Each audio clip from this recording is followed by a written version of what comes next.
Did you know Nitro Cold Brew can be up to 70% less acidic than regular coffee? That's just one reason this creamy, cascading drink is taking over coffee shops everywhere. Nitro Cold Brew starts as regular cold brew, but gets infused with nitrogen gas, smoothing out flavor and reducing bitterness for a rich, velvety texture. Many coffee lovers struggle with acidity or harsh flavors, and even traditional cold brew doesn't always solve the problem. Nitro's tiny nitrogen bubbles make coffee taste naturally sweeter and less acidic, so you can skip the sugar and cream and still enjoy a smooth sip. The science? Nitrogen is insoluble in liquid, so it forms microbubbles that give Nitro Cold Brew its signature creamy mouthfeel and cascading effect.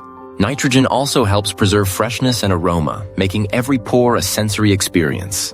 To make Nitro Cold Brew at home, you'll need special equipment like a professional whipped cream dispenser with nitrogen cartridges, or a keg system with a nitrogen tank to infuse your coffee.